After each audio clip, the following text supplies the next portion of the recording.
অন্নপূর্ণা হলো মা দুর্গার আরেক রূপ।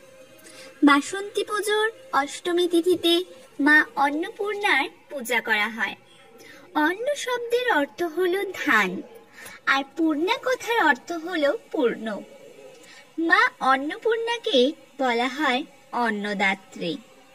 তিনি শক্তির অপর রূপ।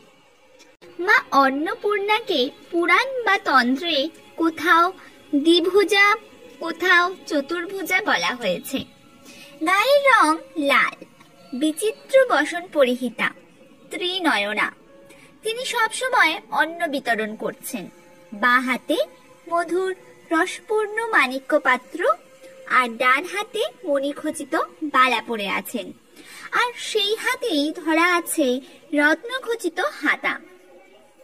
তার মাথায় রয়েছে নবচন্দ্র, এক পাশে ভূমি ও অন্য পাশে শ্রী। দেবী পার্বতীরই আর এক রূপ হলেন অন্নপূর্ণা। মা অন্নপূর্ণাকে আমরা কেউ কেউ অন্নদা নামেও ডেকে থাকি। দেবী পার্বতী ভিক্ষারত শিবকে অন্ন প্রদান করে এই নাম পান। পুরাণ মতে চৈত্র মাসে শুক্লা অষ্টমী তিথিতে কাশীতে আবির্ভূতা হয়েছিলেন দেবী অন্নপূর্ণা। সেই সূত্রে এই তিথিতেই দেবীর পুজো করা হয়। হিন্দু বিশ্বাস অনুযায়ী অন্নপূর্ণার পুজো করলে গৃহে কখনো অন্নাভাব থাকে না। এবার আমরা পাঠ করতে চলেছি মা অন্নপূর্ণার বিশেষ মন্ত্র।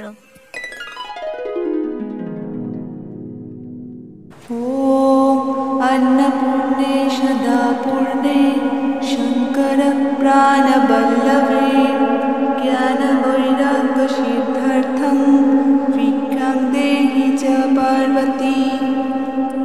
ओम अन्नपूर्णे सदापूर्णे शंकर प्राणवल्लभे ज्ञानवैराग्यसिद्ध्यर्थं भिक्षां देहि च पार्वती। ओम अन्नपूर्णे सदापूर्णे शंकर प्राणवल्लभे ज्ञानवैराग्यसिद्ध्यर्थं भिक्षां देहि च पार्वती।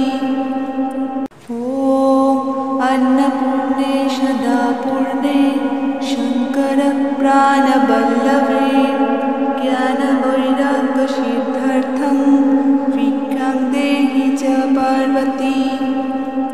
ओम अन्नपूर्णे सदापूर्णे शंकर प्राणवल्लभे ज्ञानवैराग्यसिद्ध्यर्थं भिक्षां देहि च पार्वती।